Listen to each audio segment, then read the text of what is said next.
Welcome to Philosophy 15. I'm Scott Aikin. I'm Robert Talisse. And we're the authors, co-authors of Why We Argue and How We Should, A Guide to Political Disagreement. These are 15-minute conversations about philosophy with two philosophy professors. This is the second part of our discussion of pluralism. And last time we ended with an observation that pluralism, because the pluralist is committed to the non-rational resolvability of moral conflicts, must think that because they're also necessary and non-contingent, that it's, as Rob had said pithily at the end, it's all tragedy all the time. Nicely said. And so, Rob, why don't you run us through that thought again? Because you said it like it was a reductio. I consider it a reductio. So here's the worry. Once theoretically we are ready to countenance incommensurable values, that is, values that have the following, at least two, a value pair that has the following relation. A and B are both objectively good, but it's not the case that either one is better than the other or they're equally good. That is, we're countenancing values such that there's no way to commensurate them. A is a good and B is a good, but neither one is better than the other, and nor are they equally good. Okay? Once we countenance that, and then say that these values can come into conflict, it looks like, oh, maybe on the face of it, like think again of Berlin's example of equality and liberty, maybe there's something intuitive about the sense that equality is good and liberty is good, and it's just a mistake to say that a certain degree of equality is equivalent to a certain degree of liberty. And it might also therefore be a mistake to say in a given social arrangement, equality and liberty are equally realized, right? I mean, it might just be an error, a kind of conceptual mistake. Yeah. But you could say it made as a kind of a façon de parler, like we're equally satisfied with them, or something like that. Maybe that would be the way to bite the bullet, or to perhaps square it there. But that's not a pluralist thesis. A monist can say, you could say equally satisfied. Okay. Once we recognize that values are incommensurable like that, and that they could conflict, right? Here's where I think the pluralist runs into what we might call the sort of proliferation problem, that the pluralist is on the road to seeing all tragedy all the time. Certainly, there are, even on the pluralist picture, values that are commensurable, right? The pluralist, I hope there's no pluralist out there in YouTube land who's ready to say that every value is incommensurable with every other value. I hope that's not a claim. Yeah, that would be all tragedy all the time. Good. There's no deliberation whatsoever. Right. So I don't know of anybody who claims that it is the nature, incommensurability belongs to the nature of value, right? So it looks like on the pluralist picture, some values are going to be commensurable with others. Some values are not going to be commensurable with others. Some value, right, you might have value A that's incommensurable with B, but value A is commensurable with D, right? You could, okay, good. So now, once we've got a value ontology or a value theoretic sort of a value theory that recognizes both commensurable and incommensurable values, or pairs that have that realize the relation of commensurability and incommensurability. Yes. Now it looks like, well, we need an account of what are the conditions under which one can know that she is confronted with a conflict among incommensurable values. Good. Rather than a case in which she's confronted with commensurable values but doesn't know how to commensurate them, doesn't know the relevant third value in virtue of which the conflicting values can be commensurated. Now, how to even answer, what counts as a good answer to that question, I think is still anybody's guess. Not clear. And one wonders if the value pluralist isn't running the following risk. absent an account of how we can tell the difference between intrinsic value conflict among incommensurable values and value conflict that we cannot rationally resolve due to some contingent, but maybe strongly contingent feature of ours, right? There might be cases in which we have irresolvable conflict because of some deep-seated cognitive limitation.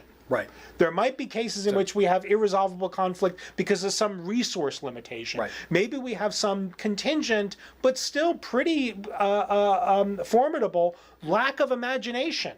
Right? Yeah. We can't think of the way to commensurate it. So once you see that, we've got incommensurable value, conflicts among incommensurable values. I worry, with Ronald Dworkin, by the way, that we're going to start seeing all value conflicts as intrinsic conflicts between incommensurable values. Right. And then what happens, not only to moral inquiry, looks like moral inquiry now, like flip a coin, right?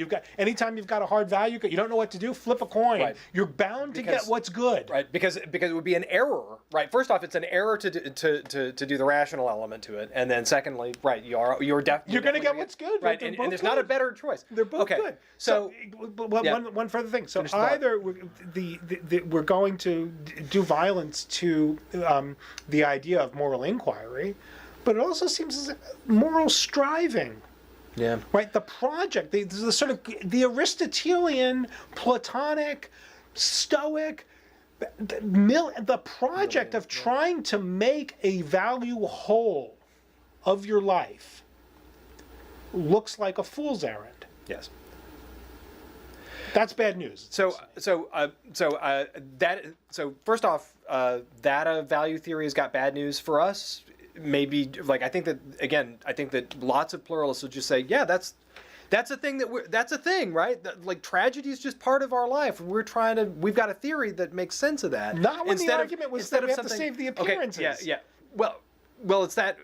Right. Now we have a sort of we save that tragedy happens and we have a way of making sense of it, and it looks like there's a lot more of it. Right? It looks like there's good. Okay, so.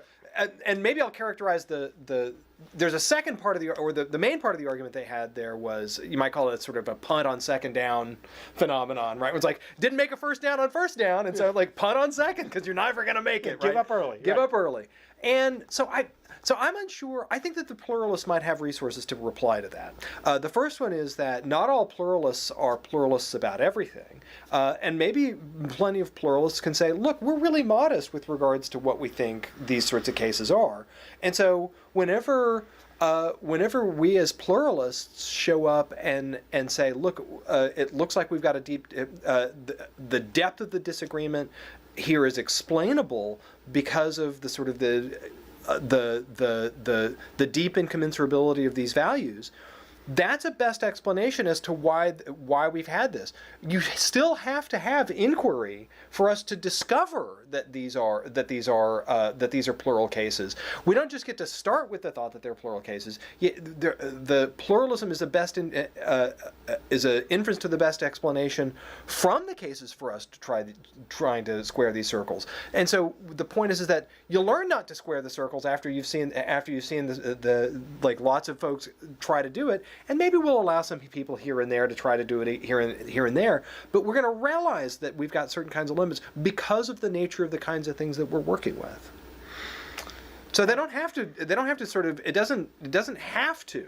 It can, but it doesn't have to bloom into a kind of in some ways it's sort of it sounds like it's a kind of a version of the skeptical challenge, right? Where it's it looks like once you recognize that reason it can't resolve these sorts of disagreements, it looks like there's a kind of a roll over and play dead in the face of decisions. I don't see that pluralists have to do that with all of them. Now, again, I think that there are going to be some that they're just going to have to roll over and do that. But I wonder how widely that has to be for them. Well, so let's start with the place you began. You can be a pluralist in one domain and not in another. Right. And this kind of response requires that, right? That yes. Once you see pluralism once you take the pluralist attitude about first order moral disagreements, yes, then you could think about what the right upshot is. Yes. I guess one wonders how the pluralist puts any restrictions on the domains. So once you're a value pluralist, I think that it's hard to resist a move to a broader conceptual pluralism. Yeah. That looks to me in danger of being self-refuting, right? Because now if pluralism becomes an inference to the best explanation from moral conflict or from persistent moral conflict. Persistent moral conflict. Good. Right. Persistent, long-standing, inevitable, irresolvable moral conflict. Pluralism becomes sort of a theoretical stance at a second order about that, claiming to be the inference to the best explanation, right? Say, well, why isn't there a pluralism about the bestness of that explanation? Yeah. Or why isn't there a pluralism about the value of explanations? Right.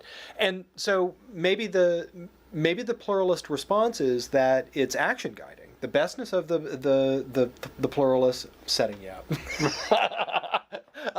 The bestness of the explanation is that it puts us on a road to tolerance.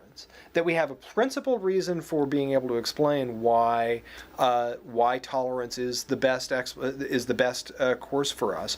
Why non-interference is our best strategy. Why being able to recognize that we have these non-resolvable conflicts, and it looks like arguing about them is not just a waste of time, but maybe a sort of a failure to appreciate the values on the two sides. Yeah, good. Yeah, you're setting me up. Yeah, certainly none of that is an entailment. IBEs aren't entailments. Good. Yeah. But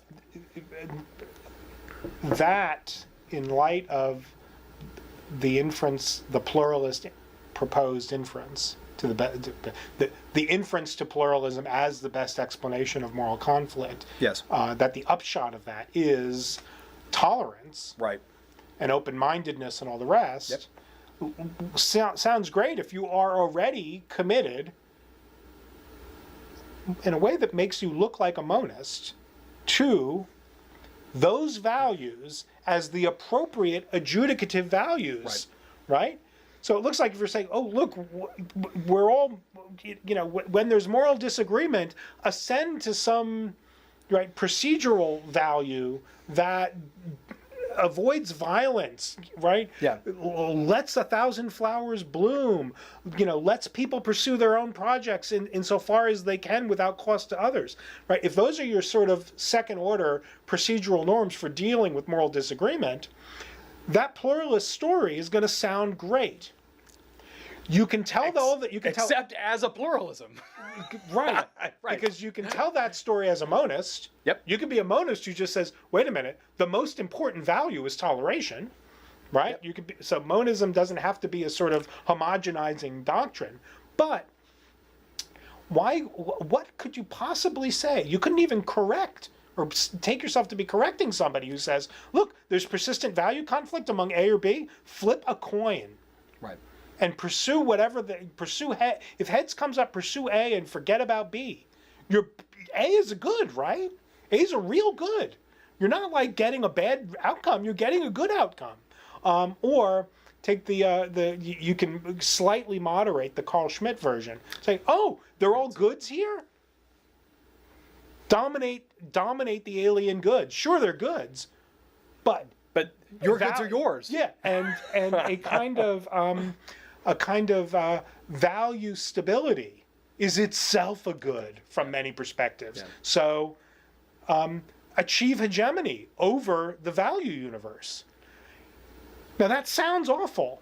It's not clear what the pluralist case could be. To outlaw that or to say that that's to forbid it. Philosophy 15, folks. See you next time.